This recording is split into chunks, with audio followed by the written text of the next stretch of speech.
بسم اللہ الرحمن الرحیم۔ یہودیوں کی ایک جماعت اپنے سردار راس الجلود کی قیادت میں حضرت علی رضی اللہ تعالیٰ عنہ سے ملنے آئی اور کہا، ہے علی، ہم نے آپ کے علم کی بہت شہرت سنی ہے، چنانچہ ہم آپ سے کچھ سوالات کرنا چاہتے ہیں۔ حضرت علی رضی اللہ تعالیٰ عنہ نے فرمایا، پوچھو جو پوچھنا چاہتے ہو۔ راس الجلود نے کہا، لیکن یہ سوالات ہم آپ کی کتاب قرآن مجید سے نہیں کریں گے بلکہ اپنی کتاب توریت سے کریں گے، کیونکہ یہودیوں کو پتہ تھا کہ آپ محمد صلی اللہ علیہ وسلم کے بھتیجے ہیں اور قرآن محمد صلی اللہ علیہ وسلم پر نازل ہوا ہے، اور محمد صلی اللہ علیہ وسلم نے فرما رکھا ہے کہ میں علم کا شہر ہوں اور علی اس کا دروازہ ہے۔ چنانچہ قرآن سے پوچھے گئے سوالات کا جواب یہ فوراً دے دیں گے، لیکن ہماری کتاب توریت سے پوچھے گئے سوالات کا جواب نہیں دے سکیں گے۔ حضرت علی رضی اللہ تعالیٰ عنہ نے کچھ دیر سوچا اور کہا، مجھے نہیں پتہ تم کس ارادے سے آئے ہو اور تمہارے ذہن میں کیا سوالات ہیں، لیکن تم سوال کرو، میں تمہارے سوالوں کا جواب دوں گا۔ راس الجلود بڑا خوش ہوا کہ آج ہم علی کو زیر کر لیں گے، یہ ہماری کتاب سے پوچھے گئے سوالوں کا جواب نہیں دے سکیں گے۔ راس الجلود نے جماعت کی طرف دیکھا اور تکبرانہ لہجے میں حضرت علی رضی اللہ تعالیٰ عنہ سے سوال کیا، ہے علی، وہ کون سی چیز ہے جو اللہ کے لیے نہیں ہے؟ یہ سوال سنتے ہی مجمع حیرت زدہ رہ گیا کہ وہ کون سی چیز ہے جو اللہ کے لیے نہیں ہے، کیونکہ وہ تو کل کائنات کا خالق و مالک ہے۔ حضرت علی رضی اللہ تعالیٰ عنہ نے مجمع کی طرف دیکھا اور راس الجلود کی آنکھوں میں آنکھیں ڈال کر فرمایا، شرک وہ چیز ہے جو اللہ کے لیے نہیں ہے۔ سوال کا جواب سنتے ہی مجمع سے واہ واہ کی آوازیں آنے لگیں۔ راس الجلود نے دوسرا سوال کیا، وہ کون سی چیز جگہ ہے جہاں اللہ ہے؟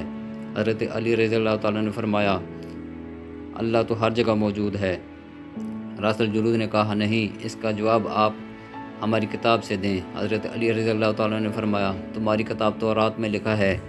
حضرت موسیٰ علیہ السلام کے پاس ایک فرشتہ آیا، آپ نے اس سے پوچھا، تم کہاں سے آئے ہو؟ تو اس نے کہا، میں 7ویں آسمان سے آیا ہوں۔ حضرت موسیٰ علیہ السلام نے اس سے پوچھا، آسمان پر تمہارے سب سے زیادہ قریب کون ہے؟ تو فرشتے نے کہا، اللہ میرے سب سے زیادہ قریب ہے۔ پھر ایک اور فرشتہ آیا، حضرت موسیٰ علیہ السلام نے اس سے پوچھا، تم کہاں سے آئے ہو؟ تو اس نے کہا، میں زمین کے 7ویں طبق سے آیا ہوں، جس کا مطلب یہ ہے کہ آسمان کی بلندیاں ہوں یا زمین کی گہرائیاں، اللہ ہر جگہ موجود ہے۔ راس الجلود نے تیسرا سوال کیا، وہ کون سی چیز ہے جو اللہ کے قریب نہیں ہے؟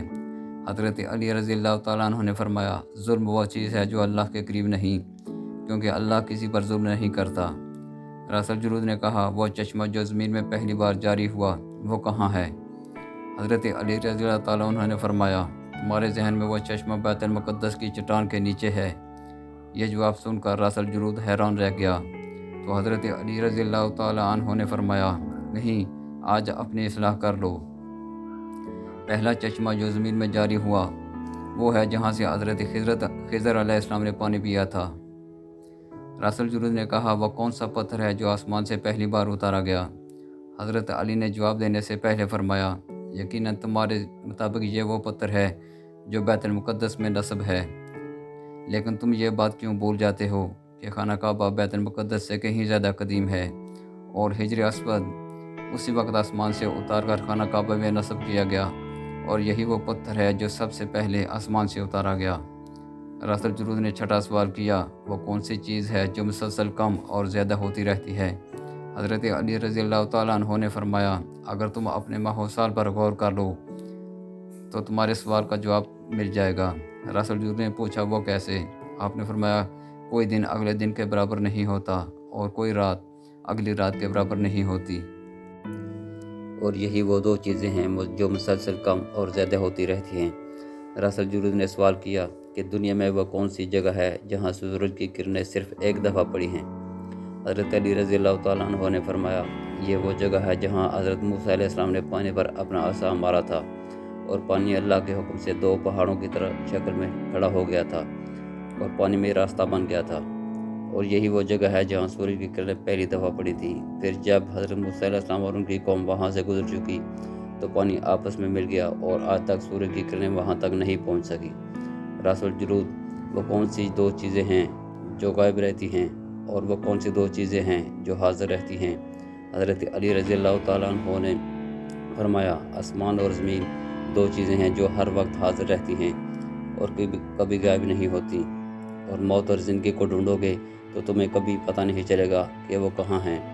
راس الجلود وہ کون سی چیز ہے جس کا خالق اللہ ہے، لیکن خود اس کے بارے میں سوال کیا۔ حضرت علی رضی اللہ تعالیٰ عنہ نے فرمایا، حضرت موسیٰ علیہ السلام کا عصا مبارک ہے کہ اس کا خالق بھی اللہ ہے اور سوال کرنے والا بھی اللہ۔ قرآن پاک میں اللہ تعالیٰ فرماتا ہے کہ اے موسیٰ، یہ تمہارے ہاتھ میں کیا ہے؟ راس الجلود خانہ کعبہ کا طواف ذی حیات یعنی زندہ لوگ یا جنات اور ملائکہ کرتے ہیں، یا کسی بے جان چیز نے بھی خانہ کعبہ کا طواف کیا ہے؟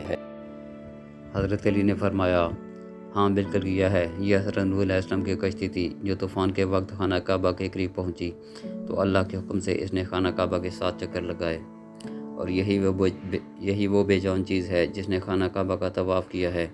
ان سارے سوالوں کے جوابات سن کر راس الجلود اور اس کی جماعت کے لوگ حیران اور پریشان تھے کہ جتنی تیزی سے سوالات ہو رہے ہیں اتنی ہی تیزی سے جوابات بھی آ رہے ہیں، اور وہ بھی ہماری کتاب توریت سے۔ راس الجلود نے آخری سوال کیا کہ آسمان اور جنت کا تالا کیا ہے؟ حضرت علی رضی اللہ تعالیٰ عنہ نے فرمایا کہ شرک آسمان اور جنت کا تالا ہے، کیونکہ شرک کرنے والے کے لیے جنت کے دروازے بند ہو جاتے ہیں۔ یہ سن کر راس الجلود بولا، یا علی، آپ نے جنت کا تالا تو بتا دیا ہے، لیکن اس تالے کی چابی کیا ہے؟ حضرت علی نے فرمایا، لا الہ الا اللہ محمد رسول اللہ اس تالے کی چابی ہے۔ یہ سننا تھا کہ راس الجلود اور اس کی جماعت نے کلمہ پڑھا اور سب کے سب مسلمان ہو گئے۔